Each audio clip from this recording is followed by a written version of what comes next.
All I hear is talking, I don't sweat that. If they don't trust me either, I respect that. If she be down the ride, oh, I bet that. Ooh. Good morning, good afternoon, good evening. My name is JH. How y'all doing, Poster family? Everybody good? Everybody cool? Everybody clean? Everybody crisp? Everybody irie? Yo, let's talk. But first, yo, seriously, anybody that pours milk in the bowl before you put the cereal in it need to be arrested, okay? So I got this shorty over at the house, right? Shorty over at the house, she's spending the night, get up early in the morning. I gotta get to work. I wasn't gonna take her to breakfast. I'm like, yo, I got some cereal in the kitchen. She's like, oh, okay, cool. So she goes in the kitchen, and then I walk out there, and there's a damn bowl with milk in it. I'm like, what are you making for breakfast? A bowl of milk?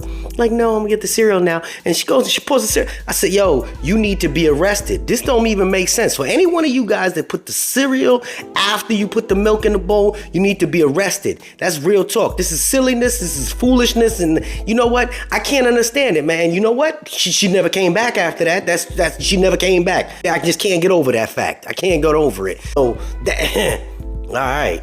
What was I talking about? Oh, yeah. Hours. Yeah, what's going on, man? Hey, what is going on? I think that we are all in for the realness, the rudeness, the ooh-wee. What's really popping? I noticed that nationwide, they are cutting back on hours. They are cutting back on overtime. Y'all feeling this? You feeling it? If you know about it, take a second, comment right down there. If you run it, like they're not giving no extra hours, they cutting back on people. They are not supplying enough people. This is getting interesting.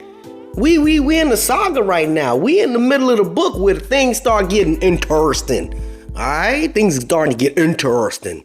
And they don't even supply enough people in the morning. We got regulars that are calling out, just unheard of. Regulars don't even show up to work now, and then they don't have enough people that work in the. It's wild. It's wild. They're not moving the mail fast enough. There's people calling out left and right. They're cutting hours, and I understand they trying to really tighten down on this budget, but to what cost? To what cost? If you cut corners in every single aspect and the quality of your service that you're providing goes to shit, what is even the purpose? I see a lot of people commenting about the Joy trying to close the door, and I'm like, I don't care for the man, but I defend his logistical skills. But right now, I have no clue on what's going on. You see me? I have no clue what's going on. All right, there's people. I'm talking to a friend of mine. You know who you are, out in California, and they got us on 8-hour shifts per week. That's it. 6 hours, coming 4 hours one day, 6 hours for the week. Who can live off of that? Spoke to somebody else. They got them on strictly 24 hours. I think they're up in Ohio or something. Yo, it is, I don't know if they probably trying to get people to quit, but if you're a mail handler and you don't listen to Miss K's channel because of the vulgarness, you should still listen because we all grown. But she did mention that the mail handlers are going to be converting to career. The mail handler assistants will be converting to career 180 days after that contract is ratified. And I don't know, it was maybe a month or so ago, but that's within 6 months. If you didn't know what 180 days was, 6 months. They are going to be converting a lot of MHAs, but I don't know if they just trying to see if you can last through the struggle, because nobody can really last through the struggle. You can't even DoorDash and work at the post office and survive. Yo, this is interesting because it almost goes against almost everything that I've spoken about in the past and on my old videos. But truth be told, I honestly believe and in my old videos, I always say, you can't have tunnel vision. You have to look at the bigger picture. So I can't paint that bigger picture yet. I can't even map what the bigger picture is. I'm still stunned, but I believe there is a bigger picture. I believe on the other end of this foolishness, things will be for the better. I think we just got to go through the storm to see the sunlight. You see me? But in all aspects of it, to me, I think that a penny wise, a pound foolish. Is that, you know what I mean? You just save a penny here, but you destroy everything on the other end of it. Okay, yeah, we saved because we don't have enough people. We saved on a bunch of manpower hours. That makes sense. That makes sense. My guy, you know who you are. He called me, tell me like, man, we have nobody. I was the only clerk because they didn't schedule us, and when we didn't get done throwing the mail early in the morning until after 9:30. So that put all of the carriers behind. Oh, you saved because you didn't schedule enough PSC clerks. Oh, you saved on 2 people. Oh, good job. But what happened?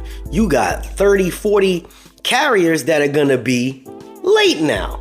You saved one way, but you kicked yourself in the ass on the other way. Oh, supervisors 204Bs. This is why I keep telling y'all, you gotta step up. If you know factually, because if you're in that position, you should know the operation. If you know factually that you need X amount of people in order for your operation to work, make it work. Because them people up top, they just use the people below them as do-boys, as yes men. And when something goes wrong, they put you under the bus. They turn that thing on. They drive over you. They look to see if you still got something. They ain't back that thing up. Okay, they will throw you under the bus. All right, so y'all gotta do diligent. If you are a supervisor, if you a 204B, hell, if you a manager, you right from wrong. And y'all sitting there trying to make things right to say, oh, we saved so much money. But what's happening now? You saved so much money at the plant, but what's happening? Now they want to close your plant because you're not producing? You're not getting the mail out on time? Now what happens to you, Mr. Manager? You end up having to get shifted because here's the kicker. Managers don't have this little 60-mile radius where they can get moved or access to a different place. No, they can go anywhere. They can say, hey, you know what? We need you over in this spot 200 miles away. You know what you got to do? You got to make an educated decision on whether or not you want to work. You see me? That it's kind of funny, right?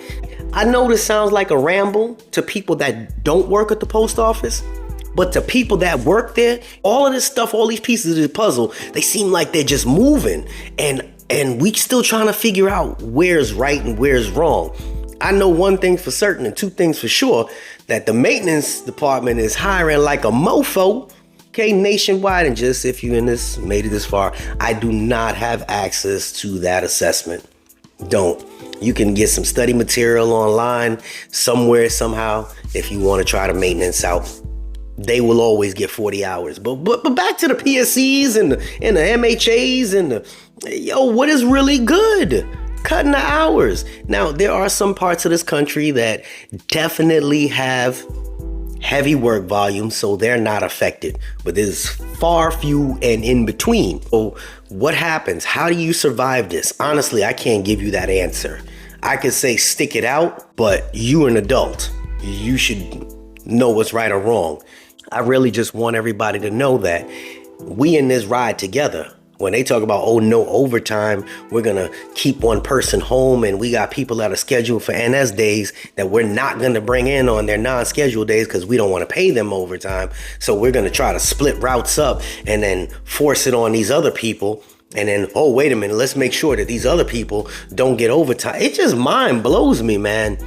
It doesn't make sense. It really doesn't. I honestly see that some of these people that are up top that's making some of these wild decisions, and I don't think they're making the decisions. I think they're just getting information from above them, and they're trying to figure out how to delegate that. They're saying, well, we need you guys to cut hours. And they're saying, well, we just cut hours here. Okay, all you guys come in at 3 and you're out of here by 9. But what happens after that? Instead of them utilizing their brains and saying, 2 come in at 3, 2 come in at 4, 2 come in at 5. That way they stagger them in and stagger them out. But they don't think like that. They don't think like that. That's when it comes to the PSEs and the MHAs. That way they cover all what's necessary. You're not just sitting there with a chunk of time when you have nobody there at your place, which is necessary, because if your job is to move mail, but there's nobody to move it, what happens then? What happens then? I don't know. It's just one of these rants. But just know, I don't know if jobs are going to be getting cut, because they don't really cut jobs. I think they're going to just be delegating different responsibilities. And truth be told, they'll just, if you've been there past your 90 days and you're doing your year thing, they will bring you back if they tell you leave. Just try to write it out the best you can. Write comments, because everybody's going through it. Somebody may read a comment and be like, well, damn, I thought I had it bad. This person got it worse. You see me? This is JH with that little platform for my people. And we out.